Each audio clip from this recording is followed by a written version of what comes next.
Ahí está, ¿no? Saludar entonces a los hermanos en esta última sesión para nuestro curso Introducción al Antiguo Testamento y al Nuevo Testamento. Muy bien, gracias hermana Pamela. Bueno, entonces, vamos de lleno a este resumen que yo tengo aquí para compartir con ustedes en esta diapositiva y vamos conversando un poquito. Yo lo resumí en 7 puntos que vamos a ver de esta lección y que yo creo es interesante que ustedes por lo menos lo manejen, ¿no?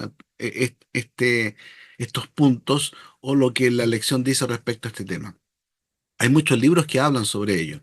Y uno de los libros que más yo recomiendo, que es complicado, es difícil, pero muy bueno, es justamente el Canon del Nuevo Testamento de Hernán Ridderbos, eh, que plantea la temática, pero como estos holandeses reformados son medio enredosos, complicados, pero en el fondo tienen un manejo muy erudito de estas temáticas, ¿ya?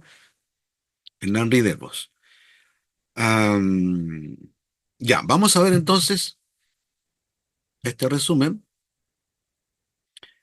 que tiene 7 puntos para que conversemos en la lección número 8, el canon del Nuevo Testamento. Primero, está la evidencia temprana que reconoce el Nuevo Testamento como un texto inspirado, un texto divino, ¿no?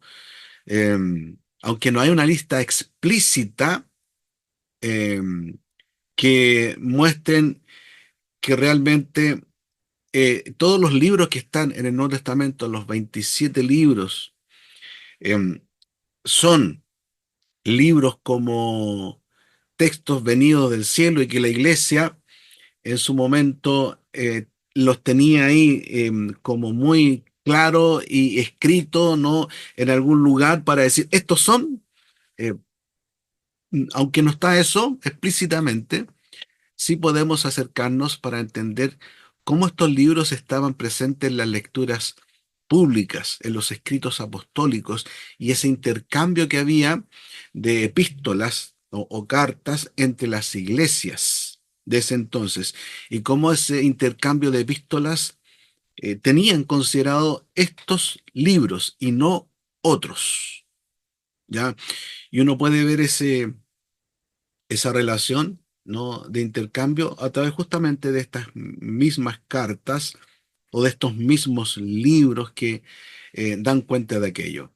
Entonces, esto nos lleva a decir que desde el siglo primero los documentos no eran vistos como algo momentáneo, sino como textos con un valor duradero que debía ser preservado porque eran documentos que se intercambiaban entre las iglesias que estaban en ese tiempo, ¿no? Y ese intercambio le daba esa validez. Por eso se habla de una evidencia temprana de reconocimiento a través de las mismas iglesias. Y estas iglesias que se mencionan en estos libros, ¿no? Que conocemos también nosotros, no hacen mención de otros escritos apostólicos con autoridad, sino tan solo estos que están registrados en el texto del Nuevo Testamento. ¿Ya? Otro punto es el testimonio de los padres apostólicos. Figuras como Clemente de Roma, Ignacio de Antioquía, Policarpo, utilizaron este material del Nuevo Testamento en sus propios escritos, estos libros que tenemos acá en el Nuevo Testamento. Eh, Aunque no solían usar el término escritura para estos libros, ellos escribían diciendo el Señor dijo. En vez de referirse a un libro específicamente, el Señor dijo, ¿no? Y hacen mención y citan y copian lo que decían estos libros. Y ya a contar del siglo segundo, Papías, otro padre importante de la iglesia, menciona en su escrito ya específicamente el Evangelio de Mateo, el Evangelio de Marcos. Ya los va mencionando por nombre y eso va a significar que ya se les va a asignar una autoridad doctrinal fundamental por estos padres de la iglesia. Aunque no todos los padres de la iglesia, estamos hablando de estos siglos primeros, ¿no? Siglo segundo, tercero, ya en el siglo cuarto ya va a estar constituido el canon que nosotros conocemos. Pero es importante acercarnos a ver cuál era el testimonio, ¿no? de estos primeros hombres importantes en la historia de la iglesia para lo que es el registro que ellos tenían sobre los libros del Nuevo Testamento. ¿Ya? Yo aquí solamente estoy haciendo un resumen de eso. En la lección hay un poquito más de detalle, ¿no? Otro elemento importante como punto importante de esta lección tiene que ver con los hitos respecto a la fijación del canon. ¿Por qué? Porque es interesante, ¿no? encontrar algunos elementos que nos llevan a entender cómo se origina esto. Por ejemplo, están estos documentos a finales del siglo primero el Diatessaron de Tasiano, ¿no? que es un escrito y que combina los cuatro evangelios en una narrativa, obviamente confirmando con esto la aceptación que había en ese entonces respecto a estos evangelios, no dándole ese carácter de libros con autoridad y también teniéndolo como referente para las citas, tanto en lo teológico, en lo doctrinal, incluso en la liturgia que tenían estos hermanos en ese entonces. Y otro documento importante es el canon de Muratori, ¿no? que también este documento muestra una de las listas más antiguas de libros reconocidos por la Iglesia Occidental, mencionando tanto los evangelios, ¿no? como también a algunos libros que están consignados como escritos de Pablo y otros más. ¿Ya? Entonces, estos documentos eh, son importantes tenerlos presentes porque son antiguos. Estamos hablando ya hacia finales del siglo segundo, donde se toman ya con autoridad estos libros, ¿no? Parte de los libros, aunque no todos, pero ahí estaba gran parte de los libros del Nuevo Testamento que nosotros conocemos como inspirados por el Espíritu Santo. Bien, pero también hay otro elemento interesante que tiene que ver con esto que se llama el criterio de la canonicidad, porque esto ya se va a ir conformando con el tiempo por sí solo en cuáles son realmente los libros que fueron inspirados, estamos hablando del Nuevo Testamento, por el Espíritu de Dios para ser considerados como canónicos. ¿Ya? Y ahí se habla del criterio de la canonicidad. Por ejemplo, para reconocer un libro como inspirado por el Espíritu de Dios, la iglesia primitiva aplicó tres pruebas fundamentales. Cuando hablamos de la iglesia primitiva, estamos hablando del primer siglo, segundo siglo, tercer siglo. ¿Ya? ¿Y cuáles eran estos criterios? Primero está lo que se denomina la ortodoxia, ¿no? que tenía que ver con el contenido y que este contenido tenía que ver con que estuviera en armonía con la fe apostólica, con lo que un apóstol decía y otro apóstol decía, no debía encontrarse una contradicción, sino una armonía y una unidad en el tema y el contenido que estaban entregando. ¿Ya? Así también en la doctrina, que no hubiese una contradicción, ni en el relato que se hacía sobre los acontecimientos de Cristo y lo que exponían también los apóstoles cuando escribían a las iglesias. ¿Ya? El otro criterio es la apostolicidad, que tiene que ver con que estos escritos estuvieran autentificados, ¿no? o visados por un apóstol o con alguna persona cercana a uno de los apóstoles. Está el caso de Marcos y Lucas, que no fueron apóstoles, pero eran cercanos a los apóstoles porque estuvieron con ellos, eh, conocieron, ¿no? el trajín del mover apostólico. y eso les daba la autoridad para que lo que ellos escribieran tuvieran esa, ese visado, podríamos decir, para ser considerado un libro que realmente tenía esa autoridad apostólica, ese reconocimiento para ser, estar dentro de la lista canónica, ¿no? Y también estaba el tema de la catolicidad, que tenía que ver con que el documento fuera o la carta fuera utilizada por la iglesia, ¿no? Tanto para lo que era la adoración que tenían en su entonces, para la enseñanza, para la vida, la conducta, la ética, etcétera. Eran cartas que tenían mucha utilidad en las iglesias y las iglesias las leían, las compartían, las intercambiaban. A eso se refiere la catolicidad, ¿no? Que eran universales dentro del conglomerado de las iglesias de ese entonces. Entonces, estos tres criterios se tenían presente para considerar, así en muy resumen, ¿no? Un documento, un libro como canónico. Uno, la ortodoxia; dos, la apostolicidad; y tres, la catolicidad. Bien.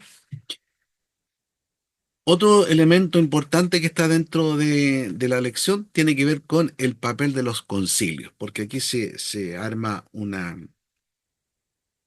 disputa, ¿no? Y también una diferencia para abordar el tema canónico, como yo decía, que es más profundo. Aquí estamos viéndolo como un aspecto, solamente un resumen, algo más superficial, pero marcaba una gran diferencia entre el criterio y el concepto y la definición, tanto que tenía la iglesia romana como el que tenía la iglesia protestante, ¿ya?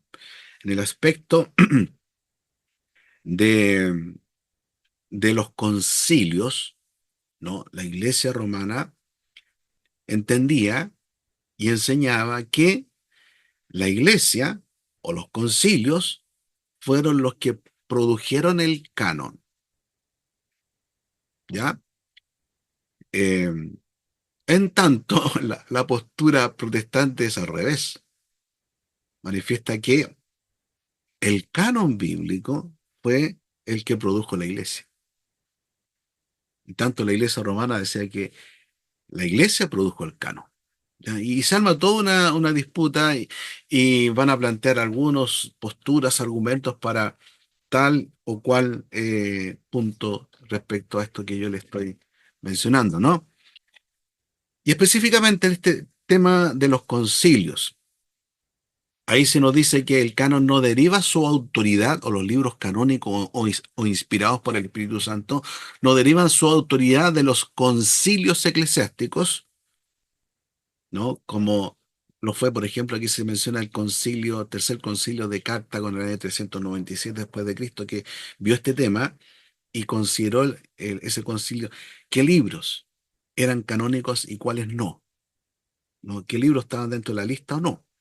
Entonces, aquí se dice que el canon no deriva de esa autoridad, de ese concilio.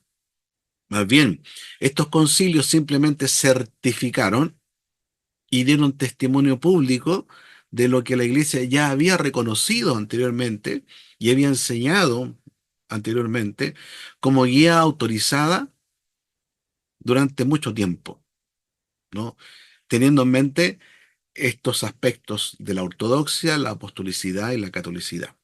Entonces, el canon es una colección de libros autorizados por su origen divino, no una colección autorizada por la iglesia. Y ese punto es sumamente interesante que lo tengan presente, ¿no? Porque marca la diferencia entre la iglesia romana y la iglesia protestante respecto al tema del canon, ¿no? Y de ahí se derivan todos los escritos, documentos que se van a escribir posteriormente. ¿Ya? Bien. Otro elemento que está dentro de la lección tiene que ver con el rechazo de los libros apócrifos, porque cuando hablamos del tema canónico, entonces está la pregunta: ¿por qué son canónicos? ¿Por qué este libro está considerado dentro del canon y por qué estos no? ¿No? A aquellos que no están considerados dentro del canon se les llama, dentro de la jerga protestante, libros apócrifos. En la jerga romana, a estos mismos libros le llaman deuterocanónicos, ¿no? Si ustedes toman la Biblia romana, la Nácar Colunga, por ejemplo, van a ver que cuando se presentan Judith, los Macabeos, etcétera, estos libros que nosotros llamamos apócrifos, ellos van a decir los libros deuterocanónicos. ¿Y por qué deuterocanónicos? Porque para la Iglesia romana son libros que están considerados con una segunda inspiración, ¿no? Eso es deutero, segundo, ¿no? Canónico. Están un poquito más abajo de los libros primeros canónicos que nosotros tenemos en la Biblia, ¿no?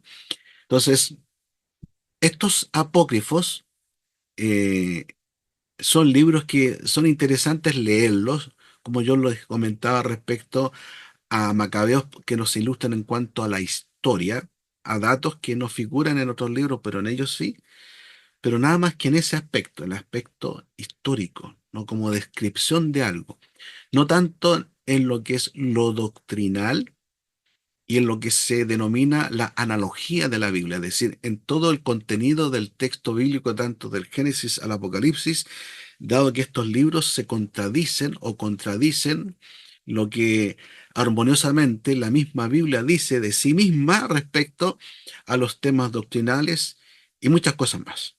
¿Ya? Entonces, estos libros fueron rechazados por carecer de base ética.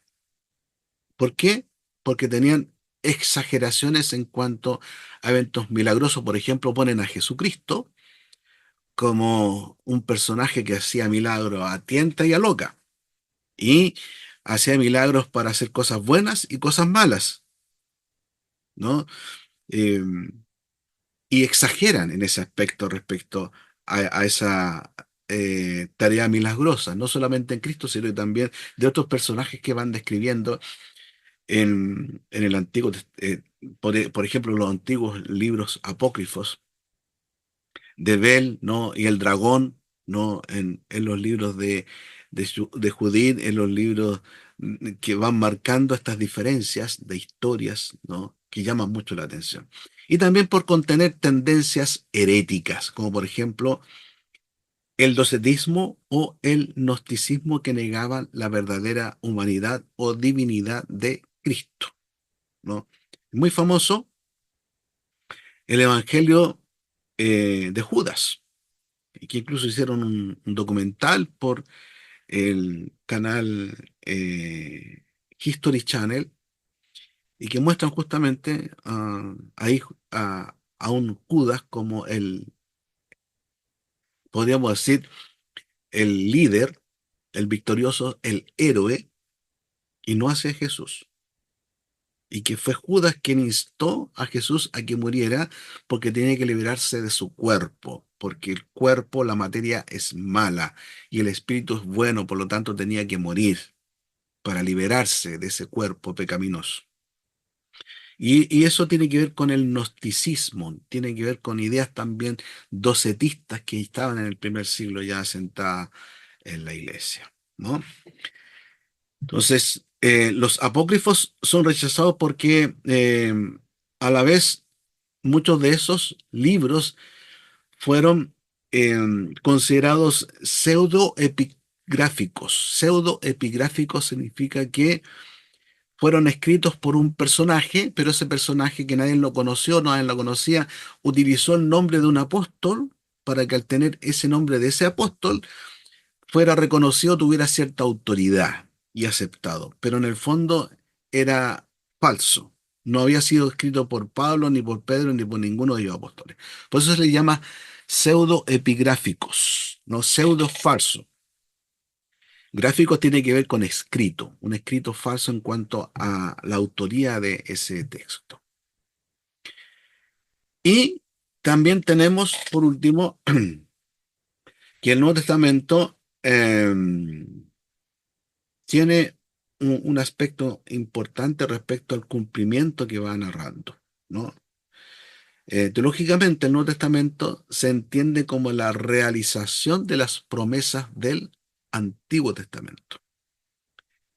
Y ahí está el principio hermenéutico que te dice que tú tienes que leer el Antiguo Testamento a la luz del Nuevo Testamento. Y tienes que leer el Nuevo Testamento a la sombra del Antiguo Testamento, porque se complementan. Recuerden que es una revelación progresiva, la que Dios va dando a conocer al hombre a través de la historia y que se va registrando en los escritos. Y en esa revelación progresiva que comienza allá en los albores de la historia, en Génesis, podríamos decir, va a concluir ya posteriormente en el Nuevo Testamento con el libro de Apocalipsis, ¿no? Estamos hablando de esta revelación escrita, que es distinta a entender el aspecto del pacto, ¿no? La revelación pactual que concluye perfectamente en la persona de Cristo, ¿no? Ya, pero no vamos a hablar acerca de eso. Aquí el tema es que el Nuevo Testamento es la realización de lo que el Antiguo Testamento estaba profetizando que se tenía que cumplir. Y el Nuevo Testamento dice, aquí está, aquí se cumplió, ¿ya? Entonces, mientras el Antiguo Testamento está marcado por la anticipación o la profecía de la venida de un Mesías, el Nuevo Testamento registra claramente, pone el sello que dice llegó, ¿no? Se cumplió, por lo tanto. Aquí está registrado en los evangelios, ¿no? Y en todas las epístolas que encontramos en el Nuevo Testamento hasta el Apocalipsis. Bien, a eso se refiere entonces el tema del Nuevo Testamento como cumplimiento. Por lo tanto, estos libros, estos 27 libros, están armoniosamente escritos y manifestando justamente que aquello que se anunciaba en el Antiguo Testamento se cumple perfectamente en la persona de Cristo. ¿Ya? Bueno, eso en términos generales en cuanto al contenido de la lección número 8. Ustedes pueden eh, leerla con más detalle, sacar otras enseñanzas o quizás otros puntos importantes que quieran darle una vuelta más. Bien, ¿algún comentario o pregunta que tengan sobre esto? Doctor, podría comentar brevemente, porque yo entiendo que obviamente la postura reformada es que el canon es básicamente la iglesia descubriendo lo que fue inspirado por el Espíritu Santo y no la iglesia decidiendo lo que fue inspirado por el Espíritu Santo. Más, sin embargo, sé que o entiendo que existen ciertos libros que efectivamente generaron, no sé si decir polémica o discusión en cuanto a su inclusión al canon. Estoy pensando en Apocalipsis, estoy pensando en Santiago. No sé si quizás podría comentar un poquito acerca de eso. Claro, sí, son discusiones que se van dando a través de la historia en algunos episodios, justamente porque si hablamos, por ejemplo, de la Reforma Protestante con Lutero, con Calvino, ¿no? Que Lutero no consideraba, por ejemplo, el libro de Santiago como un libro inspirado, ¿no? Por Dios, lo veía como el libro de paja, así le llamaba, ¿no?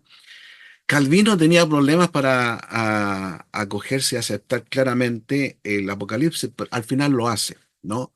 Y también en ese periodo había conflicto para entender y recibir el libro del Cantar de los Cantares como inspirado por Dios, dado su contenido y a qué se está refiriéndose a la iglesia o el matrimonio, ¿no? Se discutía bastante sobre eso. Y no solamente en ese periodo, sino que previo a la reforma también hubo bastante discusión respecto a otros libros para considerarlo en el canon, como por ejemplo el libro de Judas, que para muchos no era parte también de lo que venía relatando las otras cartas apostólicas. Y posterior a la reforma, bueno, se va a discutir bastante en la aparición del iluminismo y posteriormente en el surgimiento del liberalismo, no solamente la discusión y el rechazo a los libros del Nuevo Testamento como inspirados, sino que a toda la Biblia. Toda la Biblia iba a mostrar que no era un libro que realmente recogía cronológicamente, exactamente, armoniosamente la historia ni el mensaje que encontraron muchos encontraron ciertas contradicciones y empezaron a ver que el texto bíblico no era un libro confiable. ¿no? Y no solamente van a rechazar un libro como canónico, como inspirado por el Espíritu Santo, sino que ya va a ser toda la Biblia la que iba a estar en duda respecto a su origen divino, y más bien se iba a considerar un origen humano. Y desde allí van a surgir teologías, ¿no? Liberales especialmente, que iban a preguntarse entonces, ¿qué es lo divino en todo esto? ¿Cuál es lo real? ¿Cuál es lo inspirado realmente por el Espíritu Santo? ¿Y cuál es lo humano? Y van a empezar ahí a algunos historiadores, otros teólogos, otros eh, comentaristas bíblicos a hacer su aporte. Y va a aparecer, por ejemplo, Rudolf Bultmann, ya después del 1900. ¿Y qué va a decir Rudolf Bultmann? Que lo único cierto, divino, de Jesús, de todo el Nuevo Testamento, son sus parábolas. Todo lo demás es un mito. ¿No? Y ahí sale su famoso libro, La desmitologización de Rudolf Bultmann. Y muchos van a tomar esa hermenéutica que él aplicaba para llegar a entender lo que se empezó a considerar el Cristo histórico. ¿Cuál es el Cristo histórico? No solamente el Jesús de arriba, se habla del Jesús de arriba de los cielos, que es el Jesús milagroso, ese Jesús divino, ese Jesús celestial, ya que más bien ese Jesús pertenece a la tradición oral. No está dentro de la historia, no está dentro de registros históricos fidedignos. En tanto, busquemos al Jesús histórico, a ese que realmente puede tener relación con la historia y con otros registros. Y van a llegar a esa conclusión, ¿no? Rudolf Bultmann, que solamente lo verdadero de Jesús son sus parábolas. Lo demás es mito. Entonces, no es solamente la discusión de un libro para ser considerado inspirado por Dios como origen divino, que en la historia se iba a estar discutiendo, sino que a la larga iba a ser toda la Biblia, ¿no? Y hoy día también se pone en juego en muchas teologías, porque fíjese que hay teólogos que son profesionales, pero no creen en Dios, ¿no? Toman la teología como una ciencia más, y toman la Biblia como una fuente importante, pero no la ven como una fuente fidedigna, única, autoritaria, sino más bien como un texto de estudio. Yo hice un curso en la Universidad de Harvard hace como 2 años sobre los escritos en este tiempo, los escritos de la Biblia, cómo estos afectan las otras religiones y cómo son considerados dentro de las otras religiones el texto bíblico. Y generalmente todas las otras religiones consideran al texto bíblico solamente como un libro más, no como un texto divino, inspirado, único, infalible, inerrante, que sí lo considera el mundo nuestro, el mundo protestante. Y más aún el mundo humanista no ve a la Biblia sino tan solo como un cuento más, ¿no? Como Rudolf Bultmann decía, es solo un mito. Lo cierto para llegar a conocer a Jesús tiene que ver solamente con las parábolas. Así que un tema interesante, como decía al principio, que es una arista, hay muchas aristas dentro del tema del canon bíblico, porque te cuestiona muchas cosas que no solamente se veían en el periodo de los siglos primero, segundo, con los concilios que consideraron estos libros, con lo que dijo Lutero, con lo que dijo Calvino, sino que con lo que vino después, que fue más grave, fue más atentatorio contra el texto bíblico. Muy bien. Y nos quedan algunos minutitos para ver algunas preguntas. ¿Ya? Primero, mencione a los padres apostólicos y de los apologistas y escritos en la era post-apostólica.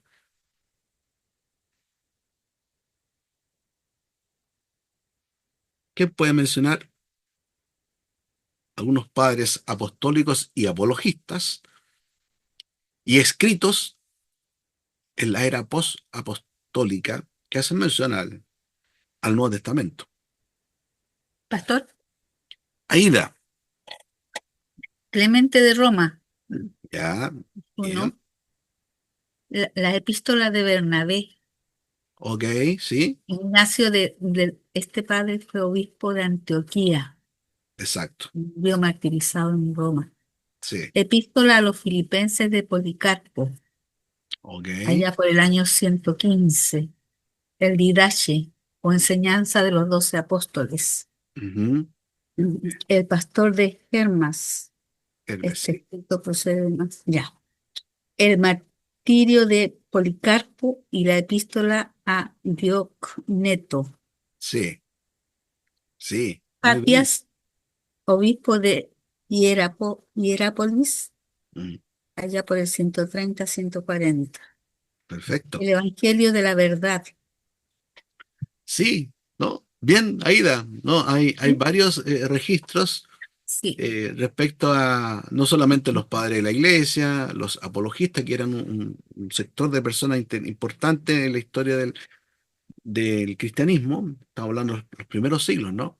Sino que también en estos otros registros escritos que hacen mención al Nuevo Testamento, a estos libros. Bien, perfecto. Pregunta 2. Mencione los evangelios, hechos, epístolas, cartas y correspondencia a apócrifos. ¿Se acuerdan alguno de ellos?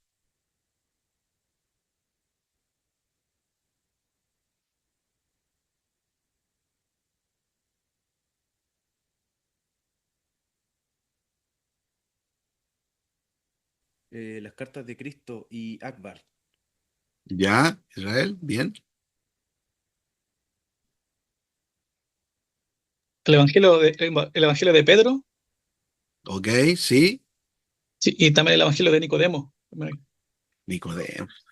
Y el de Judas, el de Judas. Judas, Y Judas el de Tadeo. Santiago, Santiago, ¿cierto? El Evangelio de la verdad también. Es- Claro. Y el Que hechos, de verdad, Evangelio según que de Tomás, verdad no tiene. y de Hechos de hechos, Pilato.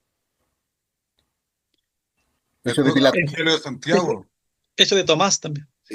Hechos apócrifos. el proto-evangelio de Santiago,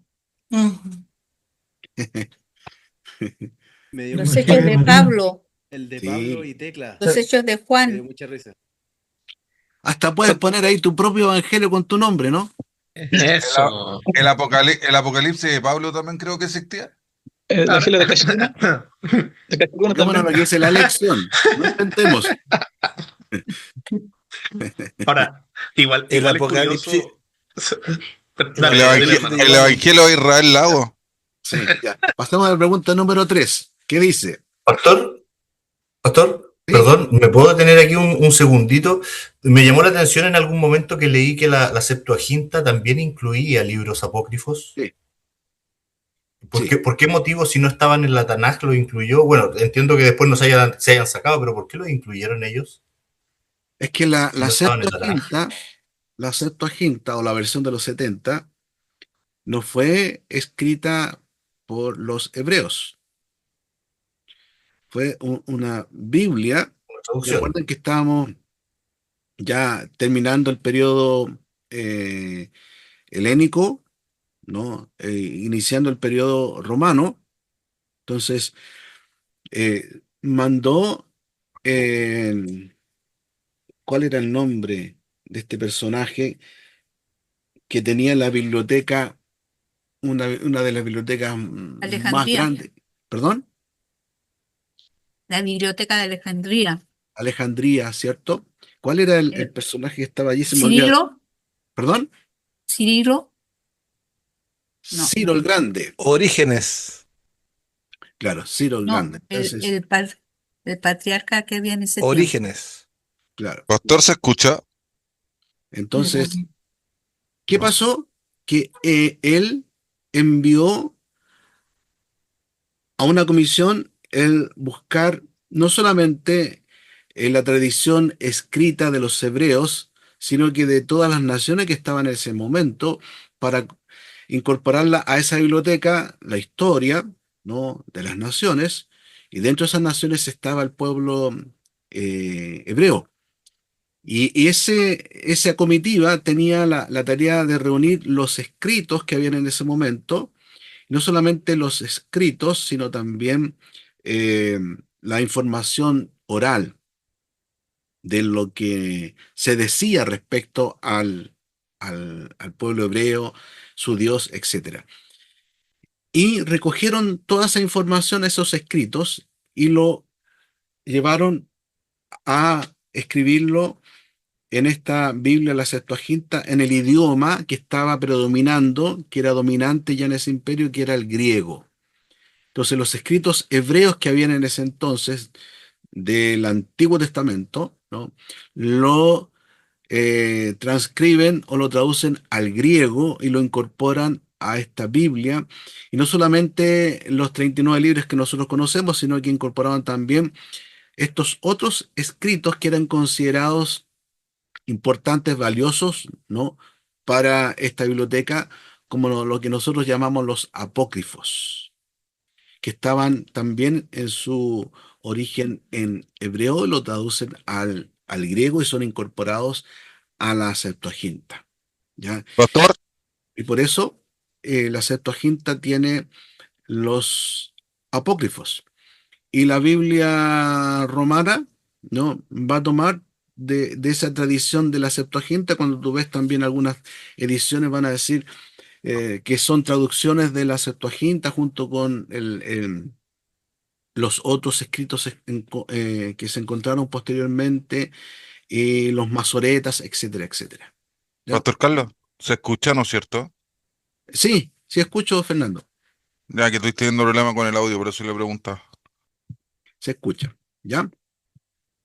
Eso, hermano Dinko, por eso están ahí los apócrifos, ¿no? Porque es un registro más bien histórico que quiso hacer eh, para esta biblioteca de Alejandría, no me acuerdo el personaje, Ptolomeo. este personaje principal que había ahí, que era un Amacenas, ¿no? Y era un hombre muy culto que quiso tener justamente la historia hebrea en lo que nosotros llamamos la Septuaginta.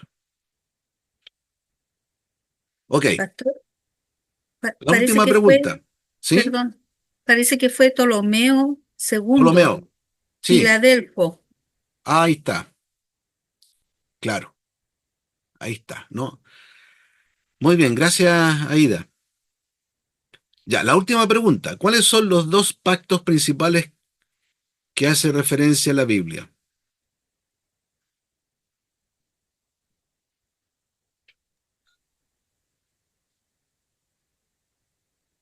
El antiguo pacto hecho por Israel y el nuevo pacto hecho con la iglesia de Cristo, o sea, con Cristo y la iglesia. Ya, ¿alguien más tiene algo más que decir a lo que dice el hermano Jorge?